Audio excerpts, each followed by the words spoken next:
Pues estamos encantados de estar aquí en el sur, en Sevilla en concreto, porque precisamente desde el Ministerio hemos decidido celebrar aquí la Semana contra el Racismo. El 21 de marzo, como sabéis, es el Día Internacional contra el Racismo y hemos querido precisamente celebrarlo y celebrarlo como se merece, celebrarlo con una jornada en la que participan distintas instituciones, pero también distintas especialistas, técnicos, que nos permiten reflexionar sobre una de las cuestiones que, por desgracia, sigue creciendo, que son los delitos de odio y los delitos de racismo.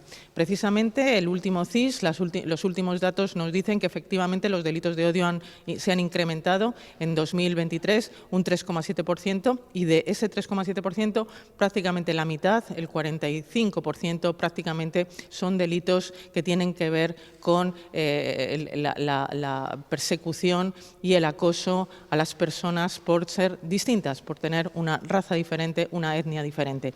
Hemos querido, por lo tanto, centrar esa cuestión, celebrar esta jornada y hacer que la sociedad se replantee y volvamos a pensar, a repensar cuál es nuestra convivencia, cómo nos comportamos, cómo convivimos, cómo somos capaces de integrar al diferente, de integrar la diversidad, porque una sociedad democrática tiene que precisamente integrar la diversidad y permitir la convivencia pacífica entre todas las personas sin que haya ningún tipo de discriminación por razón de nada, pero sobre todo de raza. Y en ese sentido estamos disfrutando de una jornada también con el partido. Juan Espadas nos ha invitado a poder charlar también con las compañeras, con los compañeros del Partido Socialista Obrero Español aquí en Andalucía, aquí en Sevilla, y solo puedo decir que estamos muy agradecidos al partido en Andalucía, el partido sevillano, por atendernos también, por abrirnos las puertas y por permitirnos pues, dialogar, hablar tranquilamente de muchos temas que tenemos que compartir y pues, disfrutar de una jornada de trabajo muy agradable aquí en Sevilla. Sí, sabéis que hay una ley precisamente aprobada en la legislatura anterior para favorecer que la convivencia pacífica y contra todo tipo de discriminaciones sea posible. Esa nosotros la hemos denominado Ley Cerolo, que es la ley precisamente de garantía de convivencia, garantía de igualdad, de trato igualitario, de no discriminación. Y hay un elemento en la ley que habla de la necesidad de crear una autoridad independiente para garantizar que efectivamente la no discriminación es una realidad en nuestro país. Es un elemento que está en la ley, que no ha sido todavía desarrollado, pero esa autoridad independiente queremos ponerla en marcha, queremos ponerla cuanto antes y estamos trabajando ya en favorecer los elementos que hagan posible que esa autoridad independiente se pueda crear en los próximos meses. Así que estamos desarrollando la ley de igualdad de trato y en ese sentido la autoridad independiente es un elemento esencial para desarrollar la ley Cerolo, la ley de igualdad de trato. Yo creo que no, precisamente porque venimos de una historia de mestizaje. España es un país que se ha mezclado muy bien, es decir, que hemos sido inmigrantes y hemos recibido muy bien a todos los que vienen de fuera.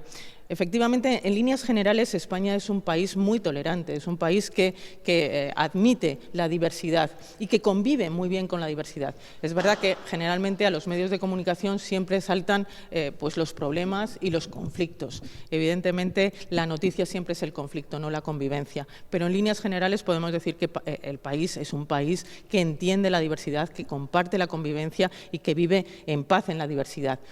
Es verdad que en este momento tenemos un problema con la extrema derecha y la extrema derecha está generando un paquete del odio y ese paquete del odio incorpora a los inmigrantes, incorpora a las mujeres y incorpora a los colectivos LGTBI. Fundamentalmente esos son los tres colectivos contra los que la extrema derecha está pues realizando un discurso que evidentemente perjudica la convivencia y que puede generar odio, como estamos viendo, incrementando también los delitos de odio. Eso nos preocupa. Y nos preocupa también que la derecha, el PP de este país, de alguna manera esté blanqueando o incluso emulando a la extrema derecha en determinados discursos que no convienen, que perjudican la convivencia y que pueden generar, como digo, más racismo. Terrible, ha sido un repunte terrible En este 2024 tenemos 7 víctimas mortales asesinadas por violencia de género, por violencia machista, 2 en Andalucía.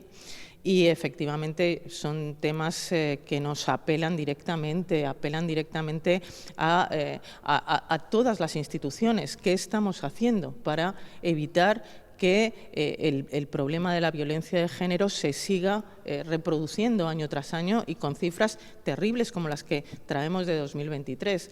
En ese sentido, creo que no se puede frivolizar, que no se puede confundir todo para, de alguna manera, blanquear lo que está ocurriendo o no darle la importancia que tiene.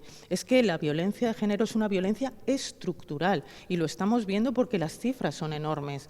Y en ese sentido, creo que no se puede ir al Congreso en 3 minutos o en 2 minutos y medio, mezclarlo todo, confundirlo todo y minimizar lo que es un verdadero problema en este país, que es la violencia machista y la violencia de género como violencia estructural.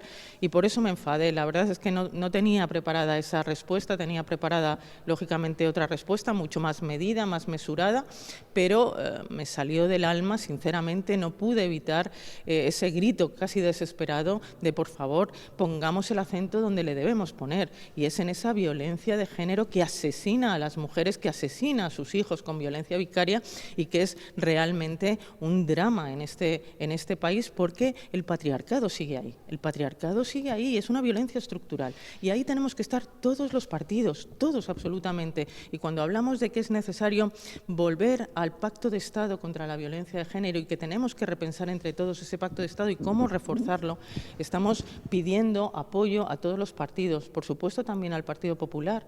Y en ese sentido no es de recibo que por hablar de otras cosas que no venían a cuento de nada y por seguir con el mantra de determinadas cuestiones, pues se minimice lo que es un verdadero problema en este país. Yo creo que en este momento todavía no está en libertad. En todo caso, yo sí que reitero que la ley de libertad sexual es una buena ley. Esa ley integral es una buena ley que ha puesto el consentimiento de la mujer en el centro y, por lo tanto, ya no se le cuestiona a la mujer. Lo que se pone es el enfoque en el agresor. El agresor, en este caso Dani Alves, es el que tiene que responder. Yo no puedo, como ministra, valorar una cuestión que está subyúdice y una decisión judicial. Como mujer tengo mi propia opinión, realmente. Como mujer sé lo que estamos viendo todas, ¿no? Pero, evidentemente, como ministra tengo que respetar y respeto las decisiones judiciales y confío en la justicia. Creo que, finalmente, la justicia pues, se hará camino, se hará paso, se abrirá paso y el agresor cumplirá. Bueno, lo que nos dicen los datos, lo que nos dice el CIS, lo que nos dicen las cifras es que el racismo es una manifestación de miedo. Y eso es lo que es fundamentalmente, miedo al otro, miedo al diferente, miedo al que me quite. Y ese es un miedo injustificado absolutamente y fruto de la ignorancia.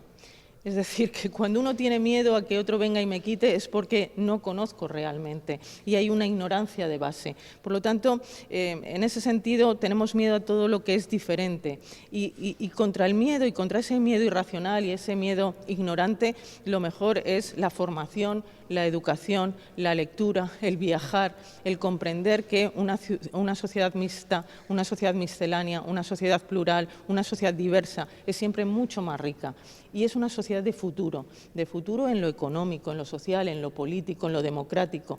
En ese sentido, yo creo que el problema no es frente a qué, sino cómo afrontamos ese miedo, porque ese miedo es natural, ese miedo es humano, ese miedo está en nosotros, pero ese miedo que es irracional, repito, que es fruto de la ignorancia, solamente se supera con formación, con lectura, con viaje, con la interlocución, con relacionarnos con el otro, con ver que el otro es igual que nosotros. Yo creo que así se supera el miedo.